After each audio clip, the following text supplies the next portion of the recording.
একটু দেরি হলেই মনে হয় কিছু একটা খারাপ হবে।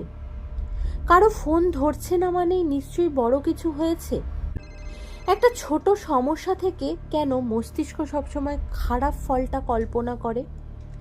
আজ আমরা জানবো মস্তিষ্ক কেন সবসময় ওয়ার্স্ট সিনারিও ভাবে। নমস্কার, আপনি দেখছেন ভাবনার গভীরে,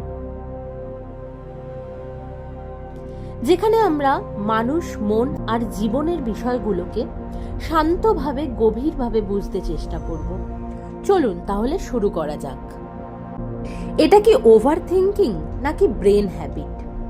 অনেকেই ভাবেন সবচেয়ে খারাপটা ভাবা মানেই ওভার থিঙ্কিং, কিন্তু বাস্তবে এটা অনেক সময় মস্তিষ্কের স্বাভাবিক অভ্যেস।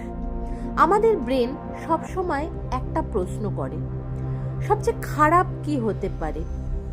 কারণ একটাই, বেঁচে থাকা। প্রিমিটিভ ব্রেনের ভূমিকা।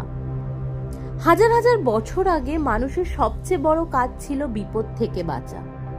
তখন যদি কেউ ভাবতো হয়তো কিচ্ছু হবে না আর বিপদ হতো, তাহলে জীবন শেষ। কিন্তু যদি কেউ ভাবতো হয়তো বিপদ আসছে, তাহলে কিন্তু সে সমাধান করতেই পারত। এই অভ্যাসটা আজও আমাদের মস্তিষ্কে রয়ে গেছে। ভাইস কি?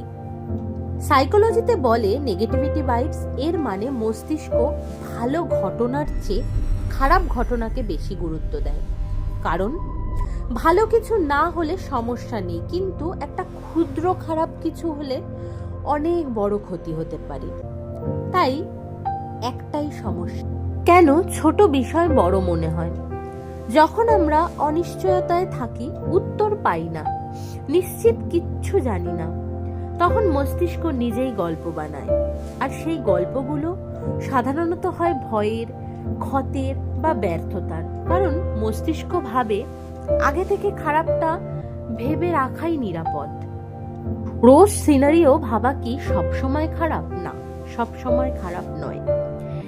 এটা কখনো কখনো আপনাকে প্রস্তুত করে, ঝুঁকি বোঝাতে সাহায্য করে, সিদ্ধান্তে সতর্ক করে। কিন্তু সমস্যা তখনই যখন এই ভাবনা সমাধান দেয় না, শুধু ভয় বাড়ায়। এই অভ্যেস কমানোর 3টি বাস্তব উপায়।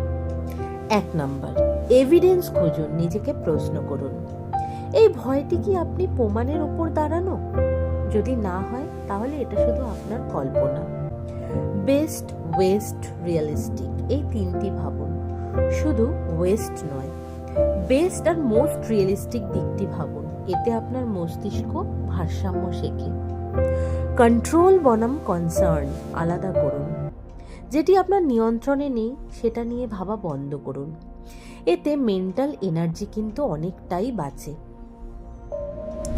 ওয়ার্স্ট সিনারিও ভাবা মানে আপনি দুর্বল নন। এর মানে আপনার মস্তিষ্ক আপনাকে রক্ষা করতে চায়, কিন্তু এখন সময় এসেছে মস্তিষ্ককে শেখানোর। সব ভয় কিন্তু সত্য নয়। আপনার কি এমন হয় ছোট বিষয় থেকে খারাপ ভাবনা? কমেন্টে হ্যাঁ লিখুন। ভিডিওটি যদি ভালো লাগে সাবস্ক্রাইব করুন ভাবনার গভীরে গিয়ে, যেখানে ভাবনা সত্যিকারের অর্থ খুঁজে পায়।